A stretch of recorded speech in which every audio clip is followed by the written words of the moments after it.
What's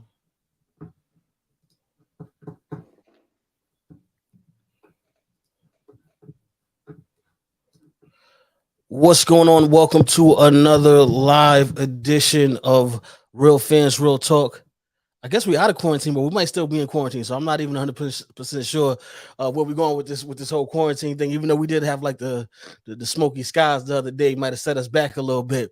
But besides all of that, man, we got a whole lot of stuff that we got to get into, and we got a special guest rocking out with us tonight. Let me introduce my co-host first, Eric Sanchez, aka Legend in Two Games. What's going on, man? What's really good, bro? You already know, man. It's game 5 tonight. Super excited for this episode. More importantly, our guest, man. It's this family to the show, man. And this one of the most knowledgeable guys when it comes to talking basketball in this space. So I'm super excited for what we got going on tonight. Appreciate you, Eric, man. Appreciate you. What's going on, Combo? How's everything, man? All is well. All is well. Working on the pod, baby combo. That's what it's all about. Absolutely. It's always about baby combo. Most definitely. Most definitely. Just before we jump into things, just what's going on right now with the podcast? Talk to us a little bit. So today I dropped an episode with Amber Wilson, ESPN Radio, Miami Heat. We talked Heat. We talked NBA Finals. We talked Dame to Miami possibly. So that's what's going on. We've been going in person more lately. So a lot of great pods. We've had CP the franchise on. We had DJ Clue on. We had, all kinds of people. Lenny Cook. We've had all kinds of people in person lately. So it's been really good. Just pushing it, working hard as always. Absolutely. All right, man. Well, listen, we're going to jump right into this thing because we got about a little bit over an hour before game 5 starts. This is an elimination game for the Miami Heat. It's win or go home. Y'all know Miami is my second home. Y'all know I'm East Coastal, so I really would like for Miami to extend the series because I'm thinking out. I would like to go down if Miami could somehow pull off a miracle and I go to the parade down there and just be back in my environment. But it's a long shot for that to happen. Combo, I'm gonna start with you, man. Give me, I guess, over or under 60% chance Miami goes home tonight. Well, I was about to say Combo before you even answer. I saw the eyebrow raise, so Combo already was skeptical with a question. Like, I thought I didn't know which direction it was going right there, but before the series started, I had Denver in 6, and I'll stick with that. I think it's on brand that Miami Heat will fight back tonight and win it there. Look, Miami's just at a talent deficit. They're just not as talented as this Denver Nuggets team. I know MPJ's not playing great, but when your third and fourth best players are MPJ and Aaron Gordon, it's kind of tough, right? Yeah. The Heat's third best player hasn't even been playing. So, and defensively, they're a little bit better because of that. And that's part of the reason they went on a run. But, Tyler's still dynamic in his own right. So I never thought the Heat had a chance, but, I would love to see them win. I have friends on the coaching staff there, so I would love to see them win. I just don't think it's going to happen. And I had Denver in 6 before the series, and I'll stick with it. I think Miami wins tonight, and Denver will take it home in 6. Now, Drew, for anybody who doesn't follow you on social media, and I don't know why they don't follow you, because, again, you're one of the best basketball minds out here, but you have been very adamant on what the Heat would look like with Tyler Hero, specifically coming off the bench. Do you think this series would be different if they would have had Tyler Hero from game 1? I think it definitely would have made it tougher on the Nuggets defense, right? Because yes, with Tyler, the Heat aren't as good as defensively, but I just think with his scoring punch off the bench, and I do think that's his natural role because he's not the best game manager and he doesn't play the best defense, but I think his natural role is 6th man. And I think they're more dynamic with him in the lineup. And on top of that, I just think he raises their ceiling overall, even though defensively he's not great. And defensively, the Heat are just a little bit better without him. Yeah. I gotta, my man, because first of all, I gotta say this because we gave him the nickname here, Swaggy T, on this show first. So if anybody y'all here out there saying call me Swaggy T, that came from Real Fans Real Talk. I think that Miami can get one game. I think you know how when you get into a fight and you get that one hit and you get that adrenaline rush and you can just do some things you never thought you could do. I think this is going to be the one game where Miami gets that adrenaline rush because they get Tyler Hero back. But after that, I just can't see this thing going no further than that. Denver's just too good. Jokic he's been incredible this entire playoff run, and you said it, Combo. When you got Aaron Gordon and Michael Porter Jr. as your third and fourth best player, that's going to be tough for a lot of teams to beat, as we saw, because they ran through the West, and the West was not an easy walk in the park.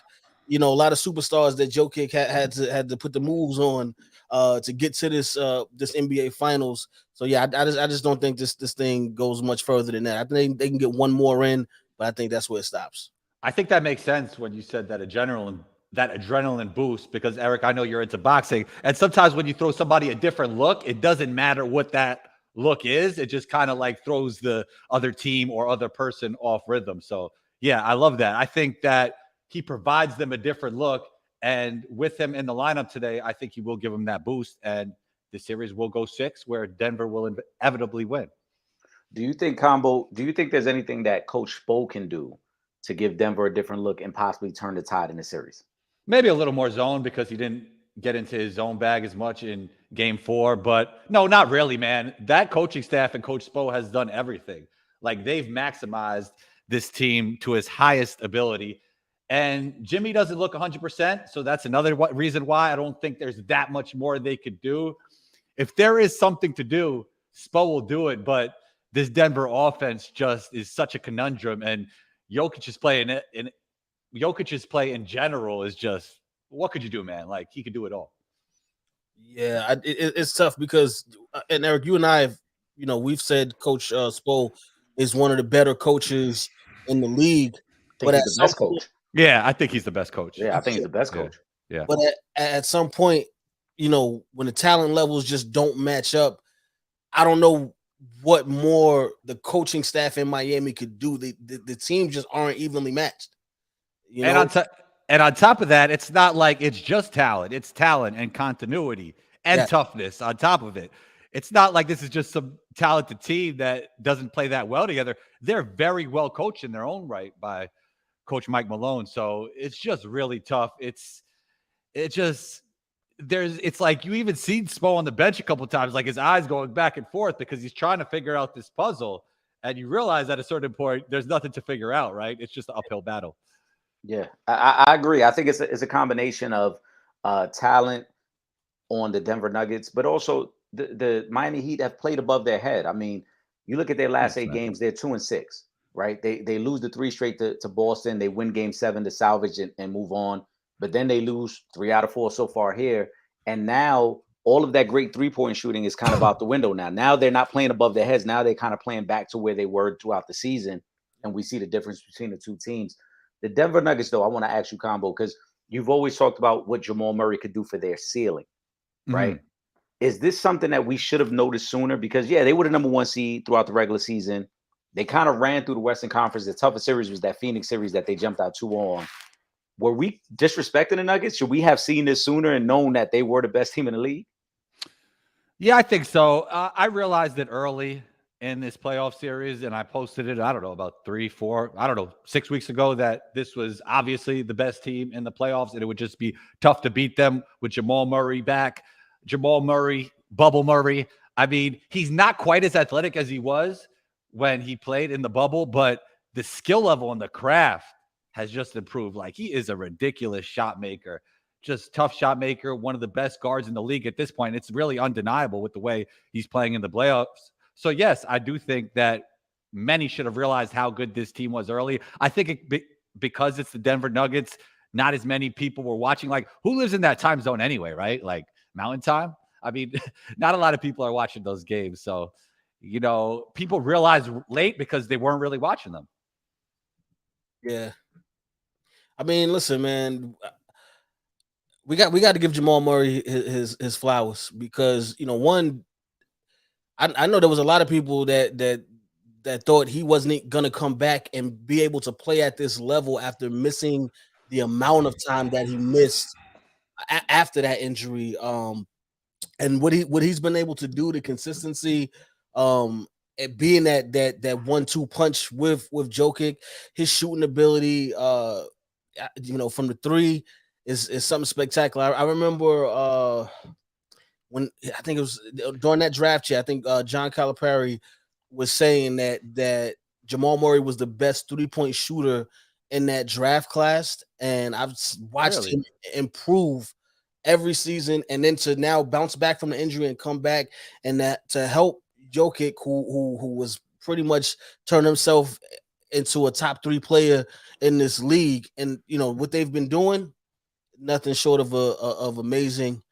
I think this might be a team where we're looking at for the next couple of years as a legitimate powerhouse, a legitimate NBA title contending team. And I mean, again, we mentioned those the role players that they have on this team. They're 3 and 4 guys. A lot of guys will take those. Girls, you know what I mean? Like, what are you gonna do, man? This team is gonna be good for a while. And they got Bruce Brown, one of those malleable and unique players in the NBA. I mean, we watched him play in Brooklyn. The guy was playing the 5 there. Yeah. So he fits in with any team. Just an outstanding talent, and what a great pickup by the Denver Nuggets. He's about to get paid. He is about to get paid. Yeah. So many versatile players. Yes.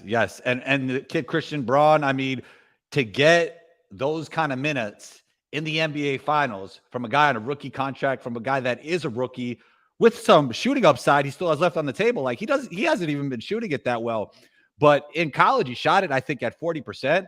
So, man, that guy could get even better. If he becomes a reliable 3-point shooter, man, he's just another piece that they have. So they're incredible, man, and they're deep, and they got really good.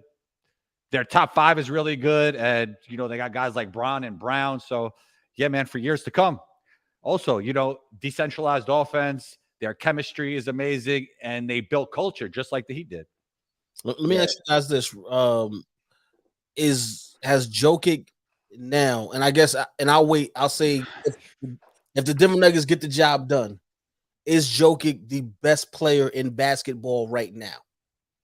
Yeah. If they don't get it done. I think even if they but even if they don't get it done, I don't think it will be because of Jokic. I think, when does this guy have a bad game? I don't know. I don't know. I think he's proven. I think he's proven that no matter what, he's going to show up. So even if somehow they were to blow this series lead, it won't be because the Joker didn't show up. Yeah. He's been phenomenal. I mean, the one game they lost, he dropped 41 points. So he's shown up every game of this series and every game of the playoffs. And that leads me to what I was going to say to Combo as well. Like, Trip, you mentioned him being a top 3 player, and if he's the best player, Jokic, 2-time MVP, now potentially NBA champion and finals MVP, which I think he will win if they close the deal. Absolutely. How do we overall rate this run that Joker has had these last couple of seasons? Because historically, there are very few people that can match up to what Joker has done just in the last 3 seasons. I mean, outside of Kareem, he's, I don't know, the best center I've ever seen, Wait, who's that? Whoa. I might have something to say about that. Hold on. Have people going crazy now. You already putting him number 2 at the 5?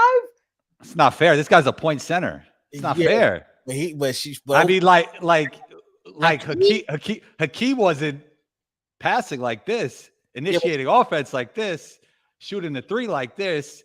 Jokic is an elite post player. The numbers will tell you he's a 3-level scorer, probably the best passer ever outside of Magic.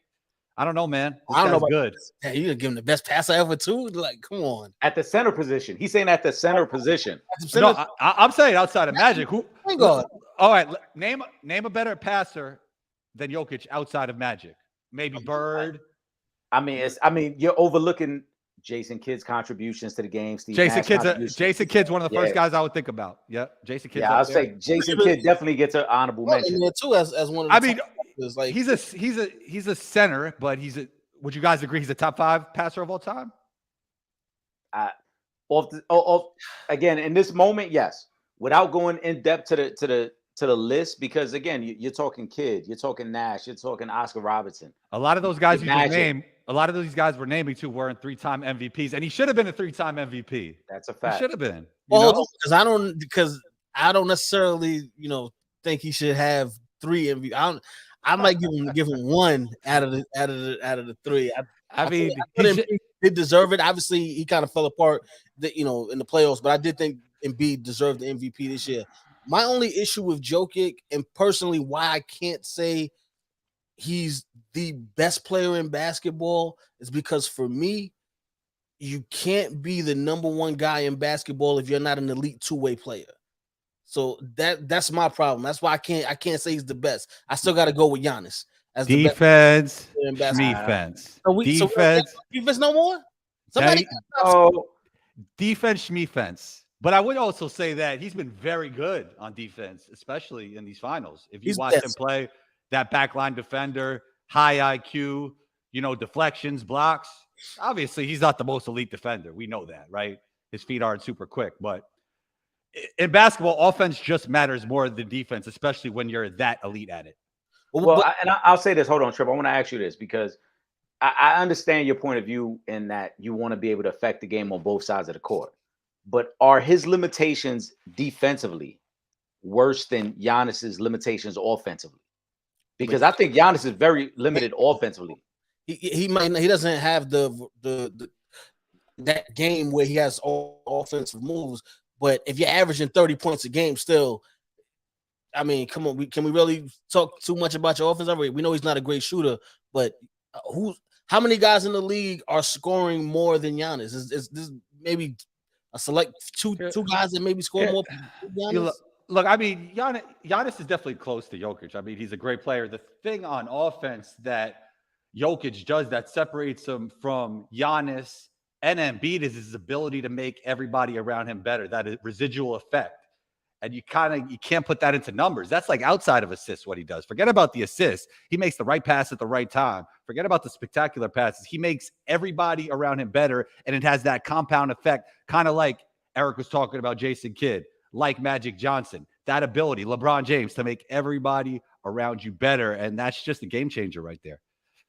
Do you put him? So, because Eric, we just did our top 5 at each position, our Mount Rushmore. We had, as honorable mention, we had Hakeem Olajuwon, and as the number one guy, we had Kareem. Are you putting Jokic past either one of those two guys? Kareem, no, and Hakeem, it'll be a conversation very soon. Me personally, I can't put him above Hakeem. Well, I mean, Hakeem, his story's not written yet either, right? Hakeem got right, and that was going to be my next point, that I can't put him yet because the resume is still incomplete. Joker has a lot of time to improve on it, but what Hakeem did, not only those years winning championships, but in general, people forget, he went to the NBA Finals very early in his career as well, when they lost to the Celtics. Yes. So Hakeem has a crazy resume that gets overlooked because he wasn't a me first guy. He was a team first guy. So for me, Hakeem is always going to be the number 2 center, but Joker still has time to get ahead of him. Number 2 center over. How about Wilt? Well, I got Hakeem ahead of Wilt. Wow. Yeah, I'm just being honest. Both had. I'm being honest because Wilt, no disrespect to Wilt, but Wilt played in an era where there were very few big men. Hakeem played in an era that was kind of the golden era for big men. Yeah. David Robinson, Patrick Ewing, like these were the best big men that we've ever seen. And Hakeem, Shaquille O'Neal, Hakeem dominated those big men. So wait, he was the best of that era. Right now, Combo, you have Jokic ahead of Shaq right now. No. All right. I gotta be fair.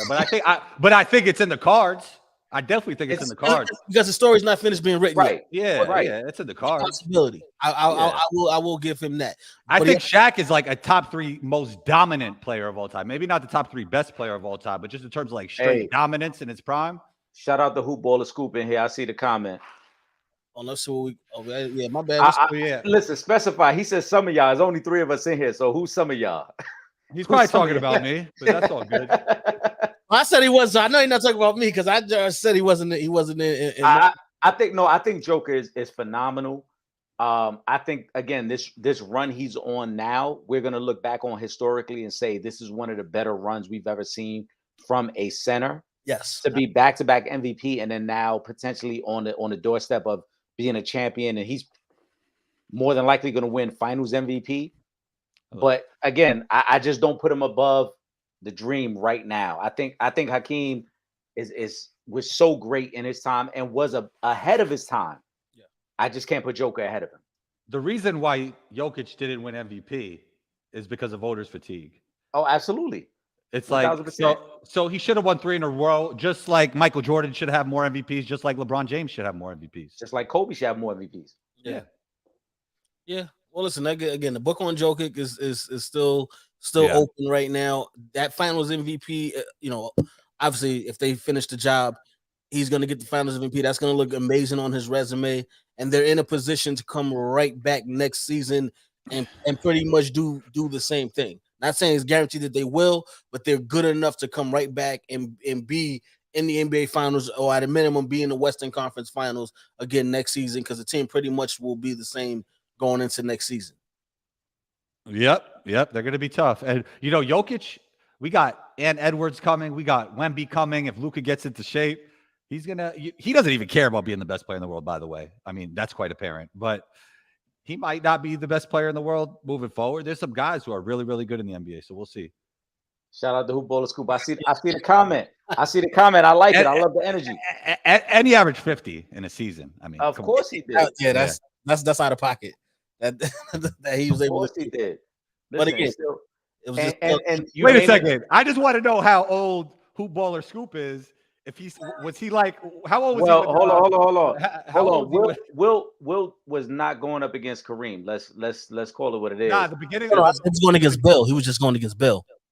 Right, but because again, Kareem at the time when Kareem came into the league, Will was already transitioning out. Yeah. He had classic battles against Bill. What was Wilt's last year? I think they did coincide, like the beginning of Kareem's career and the end. Right, that's what I'm saying.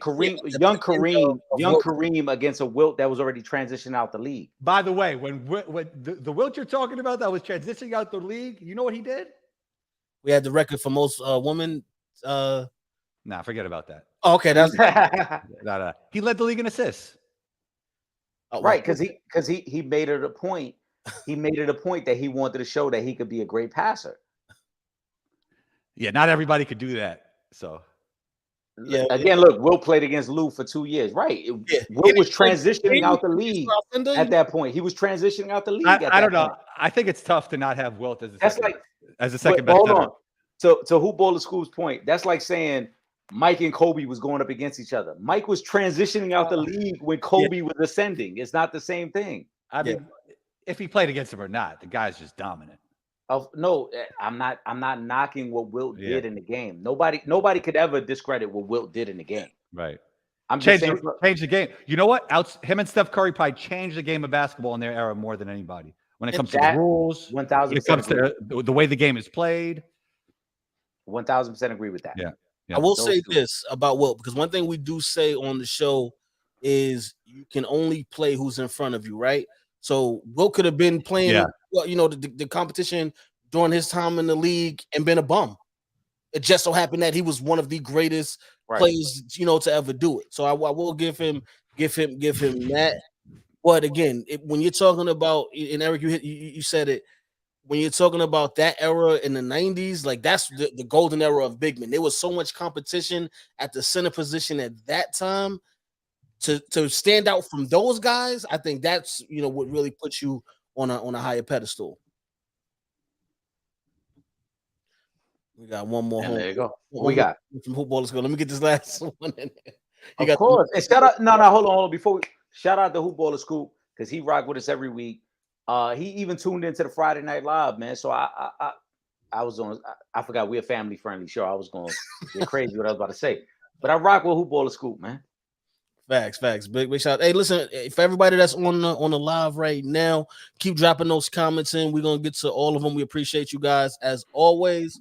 Can we talk? There's a couple of cats that won't be with the same teams next year. One, I think the biggest name, CP3. He was waived by the Phoenix Suns. I mean, they needed a big change in Phoenix, because I think with Chris Paul, I love Chris Paul. I think he's one of the greatest point guards to ever do it.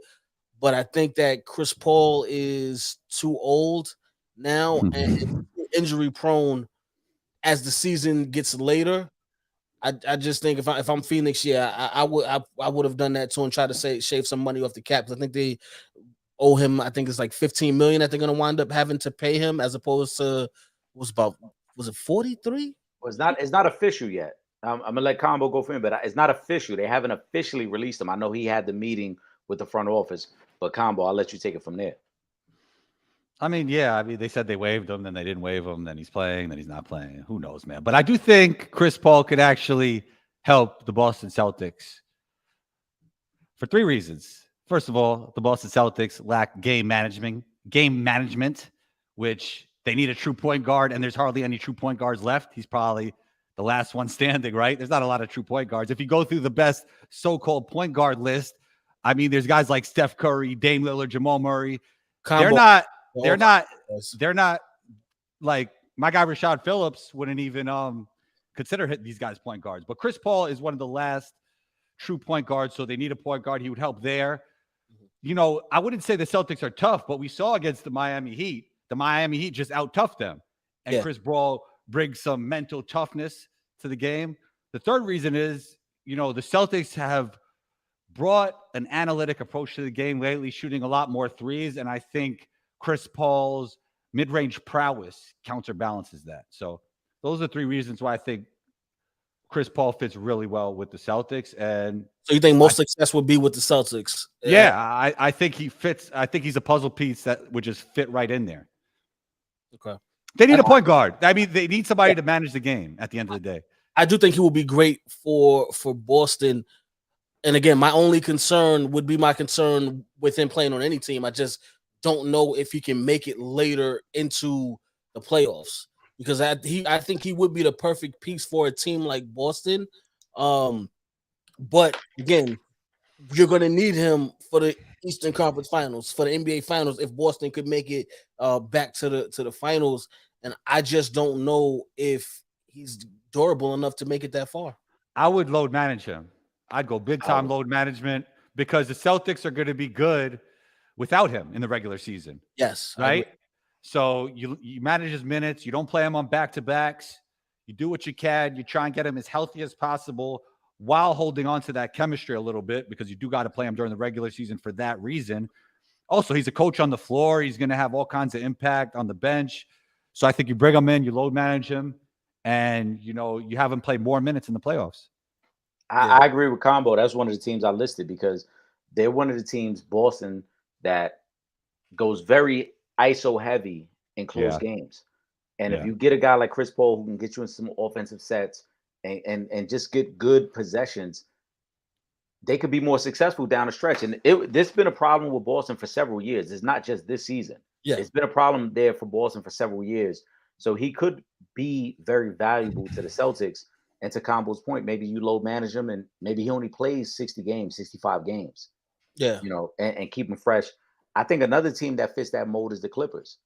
He has a history with the Clippers. I think they need a point guard there. He might go there and be able to elevate them a little bit more. But I mean, the Clippers got a lot of issues with their stars already being load managed, and to bring Chris Paul into that mix might make it tough. But in terms of teams that just need that traditional point guard that can get you into your set, those are the two that come to mind. Yeah.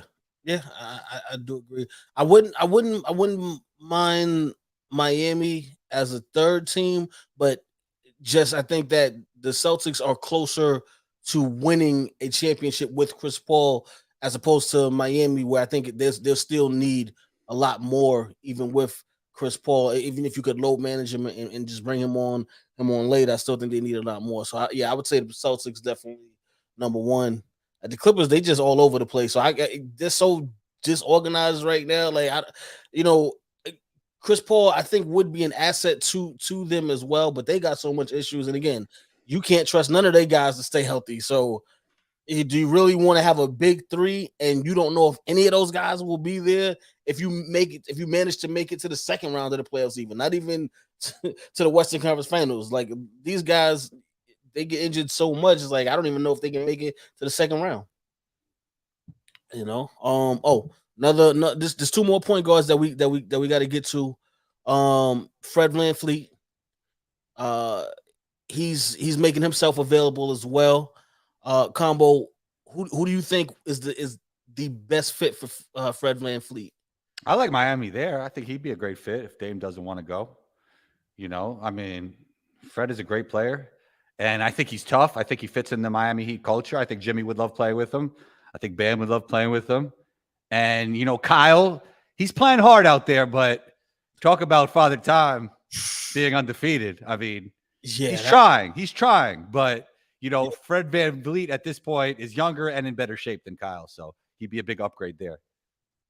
and they'll have another guard come down from Toronto and help out the team. Yeah, this time a little bit younger and a little bit in better shape. Yeah, exactly. And a much better shooter too, because Fred VanVleet, he got a jump shot, boy. He could definitely. He could play, man. That guy's tough. Yeah, that guy's tough. But Fred is trying to hit the open market and get that bag, though. Yeah, I believe so. Isn't that his slogan? Like, bet on yourself. So yeah. He's trying to get to it. Come on, Combo. You know what it is. He's trying to get to that money. As long as we all are, man. We all are. That's a fact. We all trying to get to that bag. As long as you Fred, and all of us, man.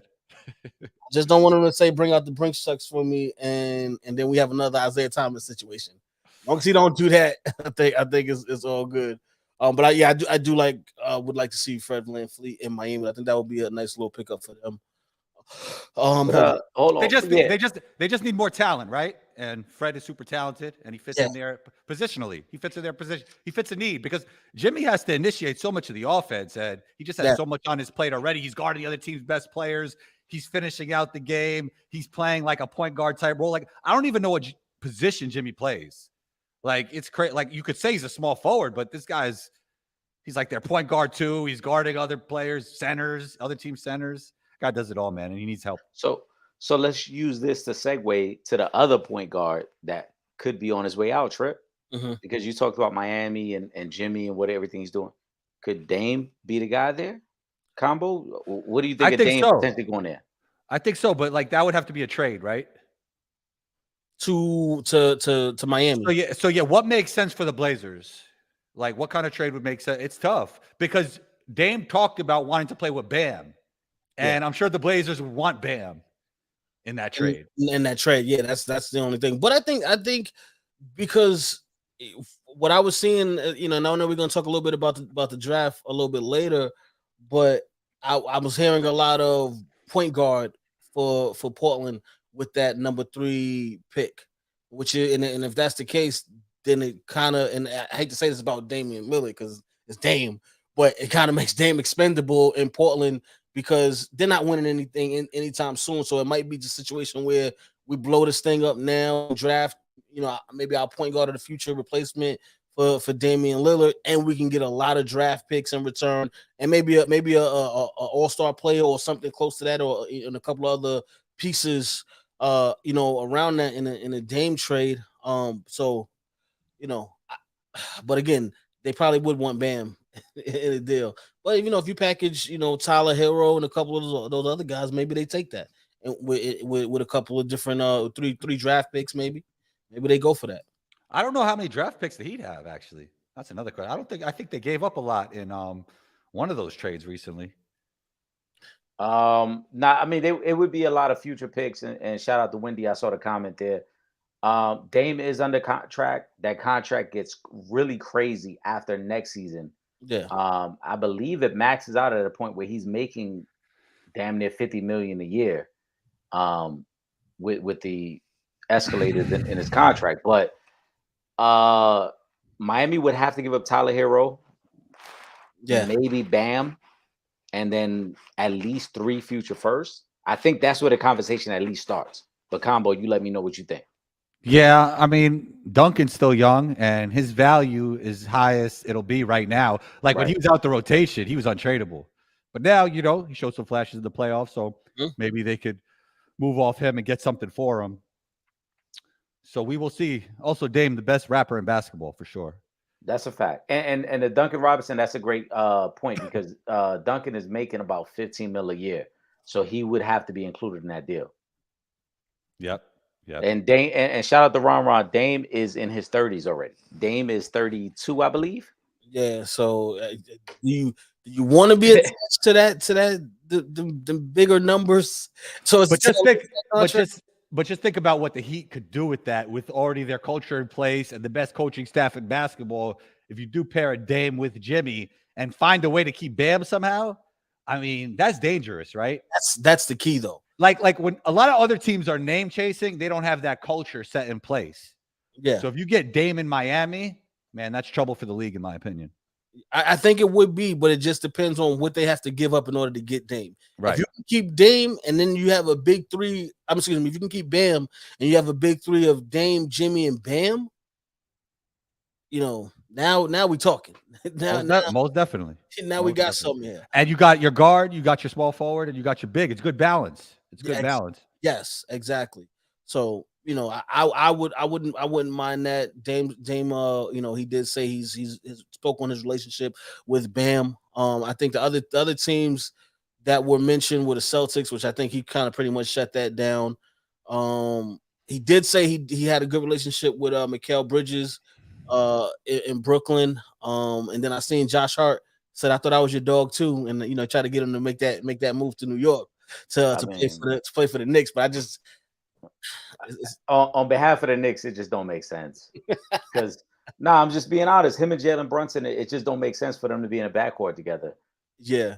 It's an That, undersized backcourt. that fit in Brooklyn is interesting, though. Yeah, They but got all those long rangy defenders. They're a young team, but like they would be really good, but they wouldn't be title contenders. Yeah, right, not legit without getting another player in. and you would have to give it. You probably would have to give up Bridges in that deal, though. Oh, nah, you don't. You can't give up Bridges. He's only coming there to play with Bridges. Bridges should be the closest thing to untradeable outside of guys like obviously like Giannis or Jokic. Like he's Yeah. he's an untradeable player in my opinion. All right, but hold on. Combo, to your point, right? So if you're Portland, if you're flipping Dame Lillard in a trade, I would assume it's because you're going to take Scoot Henderson, and I know we're going to get to the draft in a second. So if I'm flipping Dame to take another guard, how does Mikal fit? Because we already have Simons over here. They have Sharp that they drafted last year. Like, how would Bridges even fit with that scenario? That's why I say I don't think Bridges I is think that trade. I think they can get that trade done because the Nets do have some draft picks. I think they can get that trade done without including Bridges. Bridges is the type of player that could fit in with all 30 NBA teams because of his versatility on defense and his ability to spot up and shoot the three. And lately, he's been showing more on-ball creation, which obviously gives him some star potential. But I definitely think he's one of those guys that could just play with anybody. I mean, we did see the transformation from role player in Phoenix to this guy's might be an offensive powerhouse going into Brooklyn. The best thing that happened to Bridges, man. I thought it was great for him.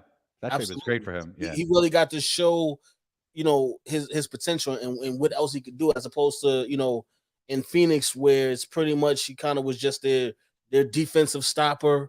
And obviously, in the pecking order, you got D Book there, you got Ayton, you had Chris Paul there.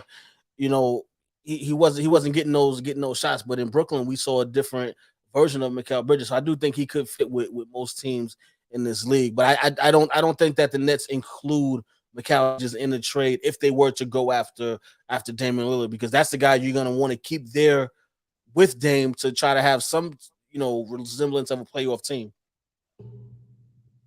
Fair. So let me go back. I want to go back to Boomman's comment.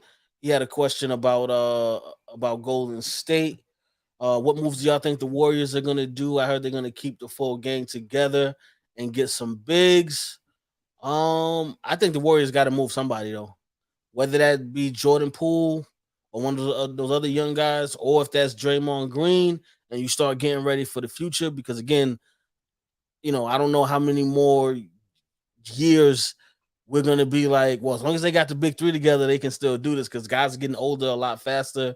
Guys are getting hurt, more and more every season, missing games. So I think they do move somebody. I think the most likeliest trade candidate is Jordan Poole. But Draymond is the strong number two.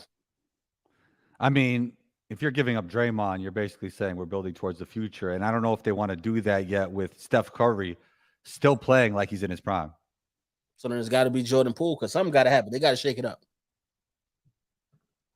I mean, it could be Jordan Poole, but he just signed that new deal. Yeah, that's tough. Who's going to take that on, right? And that's Yeah. where the concern comes in, because he's making well over 25 mil every season moving forward. So Some of those younger players have to step up. that's what Step they were up. hoping. That's what they were hoping for. They were hoping You know, Kaminga and Moody take that next step. third, fourth year, sometimes how long you have to wait. So we might see, you know, one of these guys take a leap, right? Moses Moody, Kaminga. Yeah. The problem is they regressed after coming off winning the championship. That happens sometimes.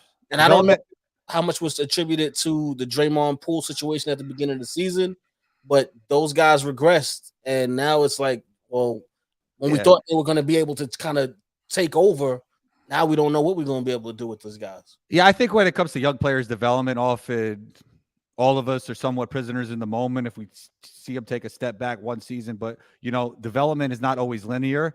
And we've seen all-star level players not make that leap, take that jump till their third or fourth season. So I think you stay with those guys. You hope they take a leap and you run it back and try and make some moves around the margins, because Steph Curry is still playing in his prime and you want to maximize that. I definitely don't think you want to move off Draymond. He's the heart and soul of that team. He's one of the best defensive players in the league. He's a big reason. I mean, Steph Curry is great, but he's also a big reason for Steph Curry's success over the years, because they're such a great fit. You know, they're such a great fit. Yeah. So, Combo, let me ask you then, though. So, seeing the step up that the Nuggets have taken, and then what we expect from the Phoenix Suns, do you think the window on the Warriors has closed, or do you think that they're still close enough where they're one or two moves away from being a championship team again? Well, the 2 timeline thing always scared me, right? Because they tried to develop the youth while winning a championship, and they actually did it. But now we need to see those guys take a step forward. I mean, everybody's championship window is constantly closing. You could even say that about the Nuggets, because the league keeps on getting better and better. There's just more and more talent, and there's more teams doing things the right way. The worst teams in the NBA, I mean, there's no horrible teams anymore. Like, they're competitive. Like, look at OKC and Utah this year. Like, nobody thought they'd be competitive yet, especially because of Chet's injury at OKC. And nobody thought the Jazz would be good. Even like the bottom feeder teams have a lot of talent, right? Like the Houston Rockets, the Detroit Pistons. We've seen the Magic with 2-point forward type players. So I don't know if there's going to be as many dynasties. I think you could almost say like that every team's window is closing. You know what I mean? Yeah. Combo, you want to take this question? Shout out to Emily Williams. When a player has potential, when does the potential run out in a young player? And she says, hey, she was on watching Friday. Shout out to Will, man. Shout out to Will Gordon. Yeah, that was during the live, and Monty was on there. I think, like, you know, once it's 4 or 5 years and they're not showing anything, it's going to be tough. But you kind of want to see a progression. You know, development's not always going to be linear, and you want to see signs of a player getting it on both sides of the floor. I think defensive awareness is a good indicator if somebody's getting it, and somebody's going to be able to continue to help you win. So, you know, it's different for every player. Yeah, facts. No, and you know what? I think that, you know, because you did, you know, when you said earlier, you know, some guys do take a little bit longer.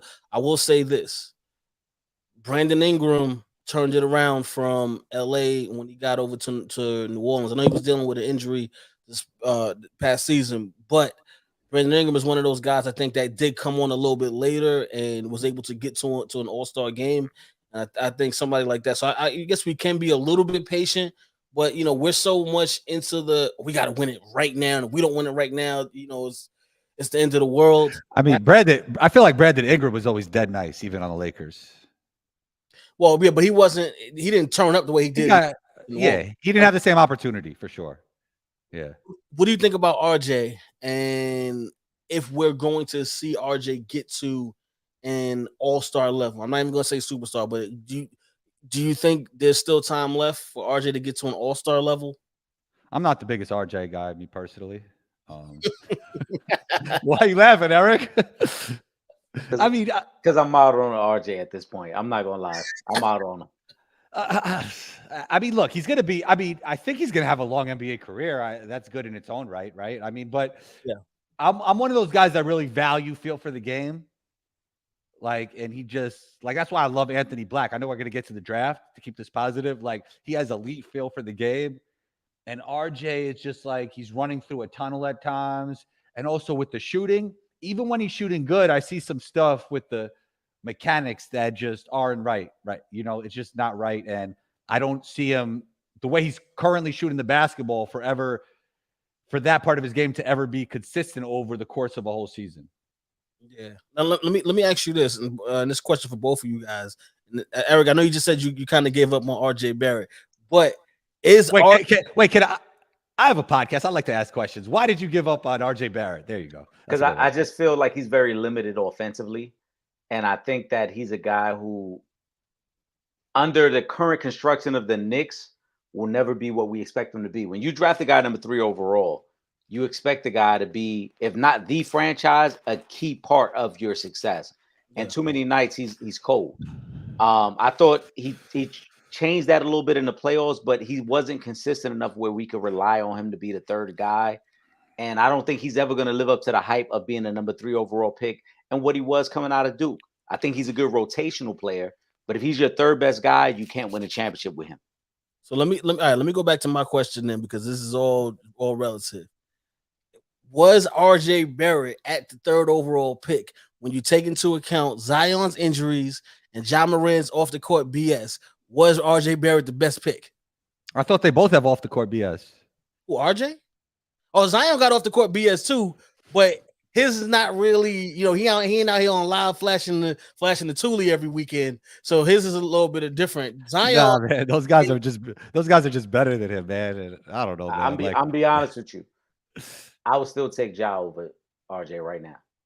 And Zion. Of course you would. Yeah. I mean, because Ja's issue is more about immaturity. Eric, is that even something that has to be said? Right. Let's keep it a buck.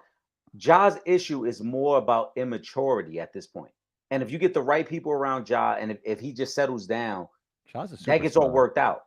Zion's injuries, I really don't know what to make of Zion's injuries at this point, because he has missed more games than he's actually played in.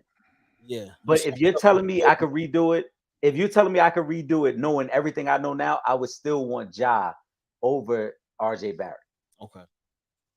I mean, I want Michael Jordan over Steve Kerr. I mean, that's like. Of course, you want Michael Jordan over Steve Kerr. And that's how I feel about this conversation. Of course, you want Ja over RJ. It's not even close. I mean, and not even any shade to RJ. I mean, Ja's a generational talent, man.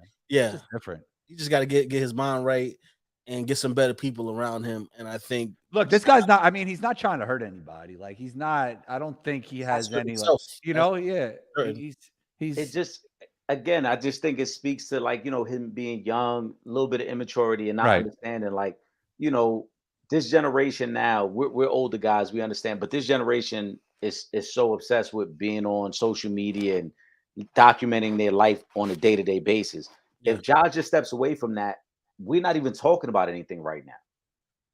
Yeah, I'm with the young guys. I'm constantly documenting myself on social media. So shouts to the young guys, man. I post where I'm live doing that Ja Morant stuff. No. That's not me. That's not me. Right, but that's what I'm saying. This is really just about a young man who doesn't understand the power of social media. Yeah. If he just steps away from it and it's like, look, I'm not going to document what I'm doing on a day-to-day basis, there's no issue. There's nothing to talk about. Yeah. It's a catch-22 though, because social media is such a big part of brand building now. It is. But you gotta look at, the guys that are doing social media the right way and follow that blueprint, as opposed to, I don't know, thinking you a drill rapper out here and just going crazy on your lives and whatnot. And right, and social media too, Combo. We got to remember, yes, it's a big part of brand building. But Ja Morant he don't got to build a brand. I think Ja Morant. It's true, but it's true though. But that it's not everything. Social media is not everything, but it does help you with everything. Like, it's part of what he does. Like, he's a great follow on Twitter. The kids like him. The kids are on social media constantly. Like, that's part of the social media is part of the reason why Jokic didn't win the 3rd MVP. Because people were influenced by people saying he's a stats guy and this guy's not on social media himself. Like it has a lot of influence, if you like it or not. Yeah, but I think Ja's already a fan favorite. He doesn't need social media to enhance. So you You want know, him to you want him to you want him to digital detox. I want him to take a step back and just understand that. Look, go hoop. For that, Be strategic on things. yeah, he can use social media because yes, we all can use social media to expand our brand, and especially when you're talking about setting yourself up for life after a career in the NBA. But you also have to be, conscious of what you're putting out in the image that you're portraying. 100%. That's the problem with Ja, where it's like use it for the right things as opposed to just you just want to show, all right, I got a weapon and I can, I'm Ja Morant and whatever. Nah, use it to build your brand and set yourself up for the rest of your life. That's how you're supposed to be utilizing it. You're supposed to utilize it to get to the bag, not to mess the bag up for yourself. Totally agree. Let me throw, because let's get into the young guys. I was just about to say Pooh's comment. I love the comment, Pooh. I do not love it. I love it. I don't love it. So hold on. For people that don't know, Combo is the draft expert. Combo, we got clips out there. You've made some phenomenal projections on who you liked in the draft. So that's why I love this question for you specifically. I don't like the word she put in between. Oh, the wording. Okay, fair Brandon enough. Miller, like, because there's a lot of focus on that, and I feel like that type of focus is taken away from the basketball. Because I could go on a rant here. No, go. And I'm gonna let you go, but I will say this, right? Again, that it happened. He did it to himself. So it is gonna. We don't know everything that happened. And I'm not gonna get into it, but that's fair. That's more than fair. What Combo's saying. Because look, this is what's happening with these kind of comments. First of all, they're saying Brandon Miller isn't interviewing well, because it's not that he's not interviewing well. He just has a statement that he doesn't want to talk about this situation. Yes. Then they say he's out of shape. It's no, he was sick. The guy was sick. Yeah. So you want to kind of leave things out. And when you leave things out, you're not getting the entire truth. So I just felt like there's been a lot of Brandon Miller slander. And, I don't know, Pooh, I appreciate the comment, but this kind of stuff, I don't know, man. I don't appreciate it. These are young men, as we're saying, trying to get to the bag. So this kind of talk does not help them get to the bag. So aside from the nickname she put there, who do you think the Hornets should take? Brandon Miller. All right, well, there you go. There's your answer, Pooh. We're going Brandon Miller to the Hornets. But no, in all seriousness, we have, and I think it's all of us, right? We have to do a better job of tutoring the younger generations that are coming up on the do's and don'ts. Right, I think we've been lost with that. We lost a generation where it's a lot of young cats out here just doing whatever and just being involved. I agree with you, but in this situation, he might have not have done anything wrong. Like none of us were there. You know what I mean? Again, because we don't have all of the facts as well. We just know there was alleged involvement in that situation, right? But if you're nowhere in that type of environment, you can't be thrown in that mix. That's my thing. You gotta be aware of the things that's going on around you and not put yourself in situations that could potentially harm your future.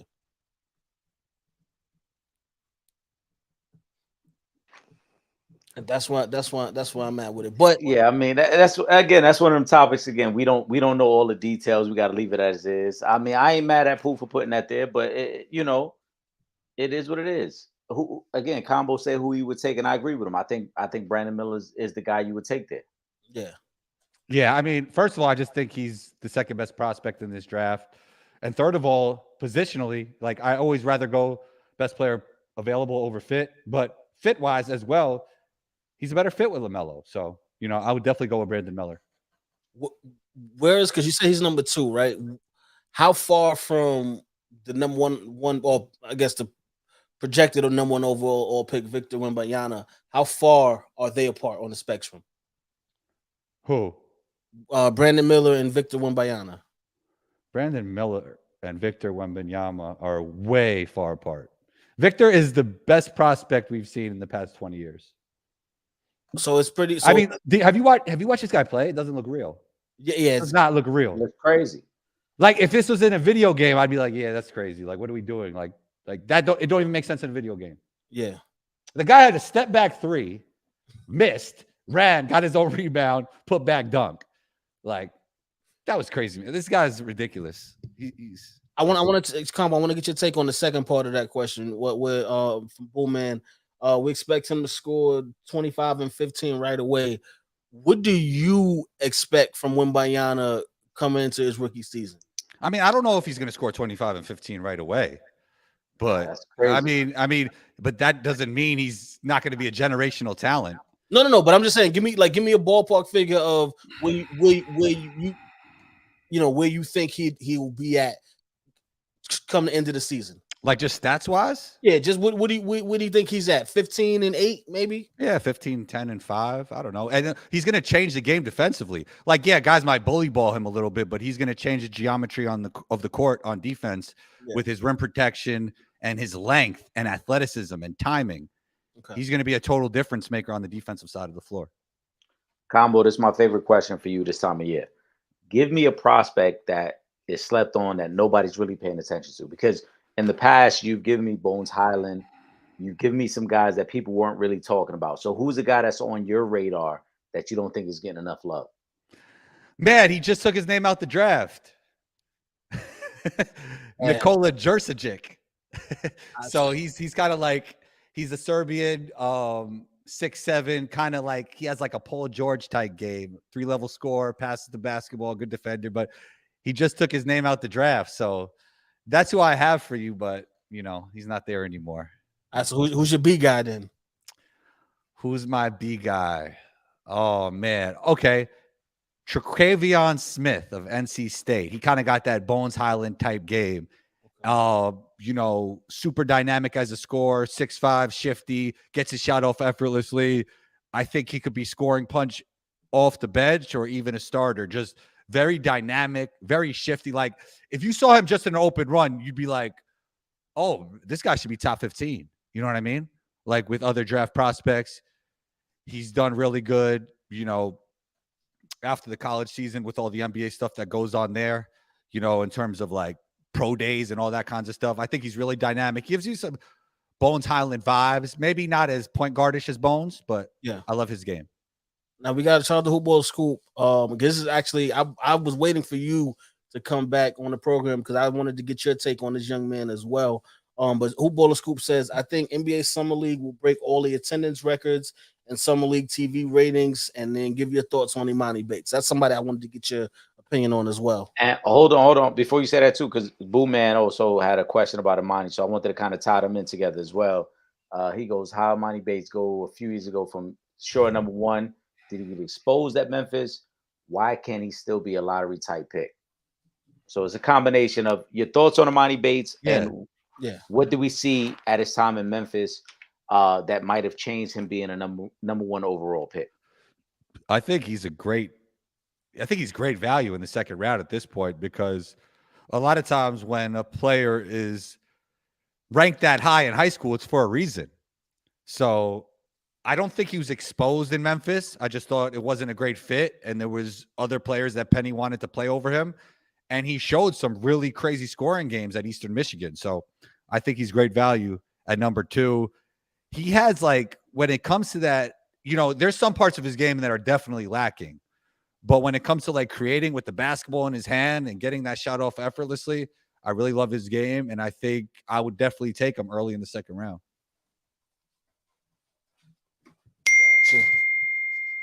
Okay, I wanted to get a good take on Imani Bates, because we, the talk about him coming out of high school was, like he was one of them ones, and since it's kind of faded away. Like we don't even talk about Imani Bates like that anymore. Yeah. High school hype it gets crazy sometimes. Like they were calling him the next KD, so who could really live up to that? Yeah. Yeah. And when I said summer break league records, I meant Victor's presence. Yeah, I Yeah. agree with you. Combo will be in the building. So Yeah. It's basically, he has that the LeBron effect coming into the league since people are talking about him like he's the biggest prospect since LeBron. So yeah, people are going to be watching this year's summer league people. I mean, you got somebody who's 7'4", could play both sides of the court, pretty much does it all. That's box office. You're gonna want to see that. So big shout out to them. yeah, We running low on time because I know we got the game is going to start in a little while. So I want to just really quick, couple of big things going on in the boxing world. Shout out to Brooklyn. Teofimo Lopez is now the undisputed retired champion of the world. He's Uh, not. He's not retiring, Trip. is he retiring? Is he not retiring? Because he said he was retiring. I don't know which one is it. Is he coming back? He's not retiring. I hope he don't retire because there's some fights I want to see him in. But either way, congratulations to Teofimo. Great fight this weekend. Big shout out to the family. Shoo Bruce Carrington. Another one bites the dust. He is 8-0 now. Another big win for him. So congratulations on that one. And your main guy, my main guy, Floyd Money Mayweather. He did he the mob because it was John Gotti the third. They had the exhibition fight. It kind of got crazy after the fight. The ref stopped the fight. A big brawl broke out in the ring. Did you guys watch these fights this weekend? And did y'all watch any of these fights? I saw the highlight of them coming in the ring. You shouldn't hit somebody after the bell, though. I mean, Yeah, that goes without saying, especially not Floyd We got Mayweather. to get Combo on the boxing talk because I know yeah, Combo's man. trying to dabble in the boxing. Yeah, We come got to on, talk man. more boxing. Come on, man. And what's up? What's you guys take on Conor McGregor beating up the Heat's mascot? Oh, that was violation. You don't do that. He gave him a concussion. Yeah, that's violation. But it don't. Oh, Hoop And we- Baller Scoop wants my social. 1-2 combo on go. Instagram. Twitter Combos Court, podcast Combos Court. Appreciate you, man. Really appreciate you. Thank you. Facts. Make sure y'all lock in with Combo, man. That Combo's is one of our favorite guest hosts to come on the show with us. So Thank you, man. That means a lot. especially when we talking basketball, Combo's the guy. Thank you, man. So, Appreciate that. make sure y'all following Combo on all social medias and check out the podcast as well. Dope podcast, and he got some really great guests that he's had the past couple of weeks on the podcast as well. So make sure y'all stay locked in with Combo. Amanda Serrano, big shout out to her. Now, all right, Eric. Now, did she actually retire? Because she said she put the belt down on the mat after she defended her title and said she's retired. Wait, hold on. Amanda Serrano or you talking about Nunez? No, Nunez. Excuse me. I was about to say yeah, because I She saw did Nunez. retire. It's official. Nunez put the belts down and her gloves. I think Nunez is officially retired. She has beat every woman of significance in the UFC. Okay. She is without a doubt the GOAT of women's mixed martial arts. I think she's done. She has a young child as well. So I do believe her. Again, she's in like her early to mid 30s. So I think she's done with the sport altogether. She has nothing left to prove. So I believe that. I don't believe Teofimo because he's only 25. Well, he did say Amanda Nunez outside of boxing. I watched the interview that he did. And now let me ask you this though, Eric. We did have a situation. When Teofimo lost the belts, he had that condition where he shouldn't have been in the ring. Right. When he lost the belt. So is it possible that maybe he's like, you know what, I defied the odds, came back, became undisputed champ. Is it possible he's like, you know what, let me step away now and try to work myself into other areas, because boxing is the most dangerous sport. I mean, obviously, MMA is dangerous as well, but boxing, you taking them hits to the dome, it can get crazy. Nah, I think if you look at the clip after he won the fight at the theater at Madison Square Garden, where he says, "Oh, they only paying me $1 million for these fights," it sounds more like he's frustrated with the sport and the business side of things. Okay. As opposed to just being done with the sport. But there's no way you could tell me he would step away from a mega fight against potentially Devin Haney. Not with or the pain that will come along with it. or Tank Davis, Yeah. or that young boy out of Jersey, Shakur Stevenson, Yes. who have all said that they are willing to fight at 140 pounds, where Teofimo now is the champion after beating Josh Taylor. So I don't think he's done with the sport. I think it's more about the frustration with the sport and not getting paid what he thinks he deserves. And I completely understand it. Yeah. He's the only guy, again, he beat Lomachenko at 135 pounds when Lomachenko was the best guy at 135. And Yeah. he beat Josh Taylor at 140 when Josh Taylor was the best guy at 140.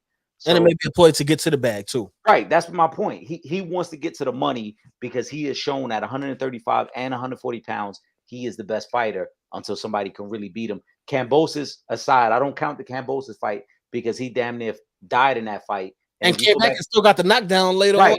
right. And if you go back and watch the fight, he probably beat Cambosis. So I don't hold that against Teofimo at all.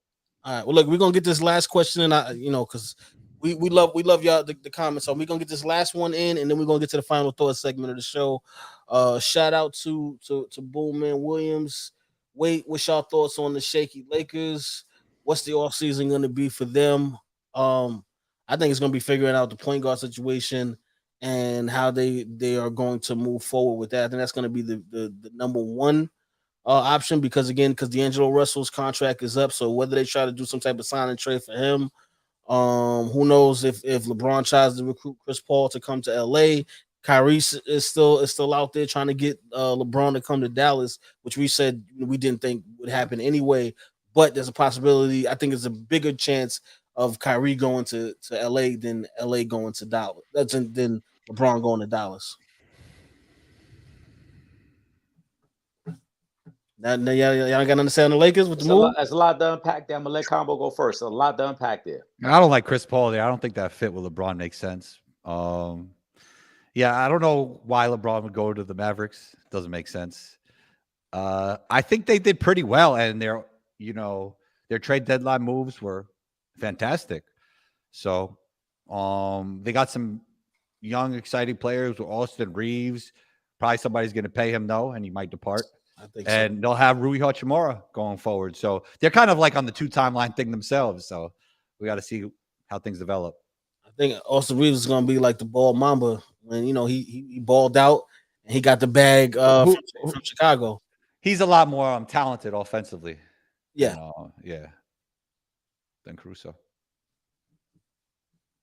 Lakers got some things they got to figure out. It Just is what it is. Your energy is like you're not even messing with them. No. It's not that I'm messing. Lakers got a lot to figure out, man. I think Braun has done as much as he can do at this point. They got to figure out the supporting cast there. They got a lot to figure out there. And how do you feel about Chris? How do you feel about CP3 there? It's not a fit. It's really not because. I don't want him just so y'all know. I don't want him in LA either. Yeah, but historically, that's not the type of guys that Braun wants around him. He wants guys that can shoot, yes, guys that can defend, guys that can run the floor. And CP3 doesn't really fit any of those needs. So if Braun wanted to play with CP3, I think that would have happened years ago. Yeah, I don't think he would want to play with CP3 now. So I just don't see it as a fit. And I think the Lakers have bigger issues to figure out aside from CP3. Yeah, I agree. Let's get into this final. Well, really quick before we get into the final thought.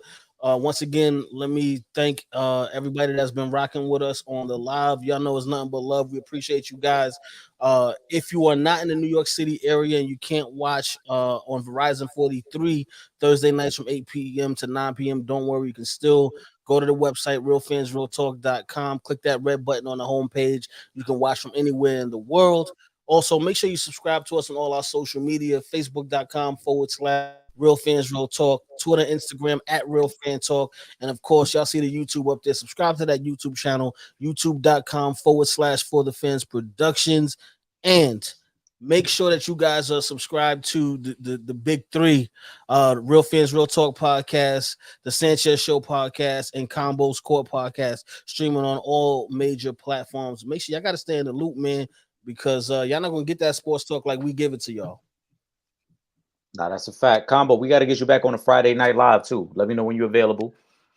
You guys still talking battle rap, or it's over for those days? Nah, we doing all that.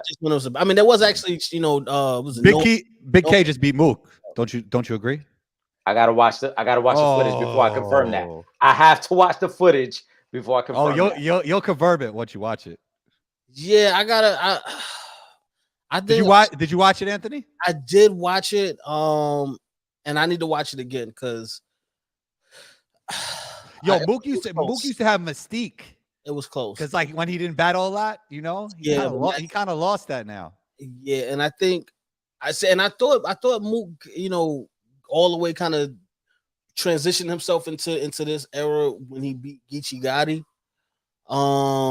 But I think he still got some more growth that's gonna take for him to really be. That's like saying CP3 that's like saying CP3 needs more growth. Like it's different from when Mook was in his prime battling to where battle rap is now. When Mook came into the game, battle rap was solely a street sport. I got one thing. I got an analogy for you. It was like MMA when you used to see guys with one glove, like with gis on, like the way it evolved now. It's like you have to do everything. You have to be super. People don't know that old school MMA would be a 300-pound guy against a 150-pound guy. Dude had one glove, bro. That's crazy. Yes, crazy. But yeah, one boxing glove. To be transparent, one boxing glove. One. Yo, before we wrap though, Combo, game 5 tonight. Give me a bold prediction. I don't think it's that bold, but Miami Heat will win. No. Miami Heat will win. Maybe it's kind of bold, but I just want to stick with my prediction of Nuggets in 6, and I believe the Heat have a lot of fight, and it's on brand for them to win this game. I think they're going to go out with a fight, right? So I think the Heat get it done, and then the Nuggets close it out in 6. Yeah. Listen, they do got to fight, and again, it's not the size of the dog in the fight; it's the size of the fight in the dog. Oh, bars! One more, I think they can get one more for me and my East Coastalness and my ties to Miami. I think they can at least get one more win in, and then I feel good about that. And you want the parade, so you try to get Heat in 7. I mean, I'm trying to get Heat in 7 just because, but that's reasons though. So plane tickets. Everything, all expenses included on Ant, right? If there's a parade in Miami. For who? For all of us. Me, Eric, and you. Me, Eric, and you. Everybody. All right, you know what? All right, it's lit. If I tell you know what? This is on wax, by the way. Remember that. Yeah. I'm gonna have to make a few phone calls and put up my firstborn, but I'll make it happen. Don't worry. I got you. All right. Even if we got to fly Spirit, we down there. All right, if y'all cool flying Spirit, it's on. Oh man, that's tough. That's tough, Eric. But I'll do it. Hey, get your carry-on bag ready. We flying Spirit down there. I was a woman done with Spirit. On Spirit, you gotta pay extra for the carry-on. It's crazy. Yeah, no, you get the carry-on. But if you gotta check that bag in, it's gonna cost you. It's gonna cost you. I take a book bag with me when I go. But yeah, I think Denver ends it tonight, man. I don't think it goes beyond the night. I think Denver looks just too good. I think it's over tonight. But Trip, go ahead, close it out, man. I got Miami. I got Miami tonight. But again, I think Denver takes it. It's just levels, and Denver's just overall. They're just the better team, and it's not even close. And I don't even care, and respectfully, because again, Swaggy T is my guy. Whether if he was there, if Oladipo was there, there's still levels, and Denver would just be a way better overall team. Obviously, much respect to Spo. I think coaching wise, Miami has the edge, but you got to have the talent to back up that coaching. Miami just doesn't have it in comparison to what Denver has. So ultimately, I think Denver wins the series, but I'm taking Miami tonight. Keep hope alive. There you have it, man. There you have it. Close the show, bro. With that being said, for myself, Trip Young, my brother, Eric Sanchez, a.k.a. Legend in 2 Games, and Combo, we up out of here. Peace. Enjoy game 5. Yes, sir.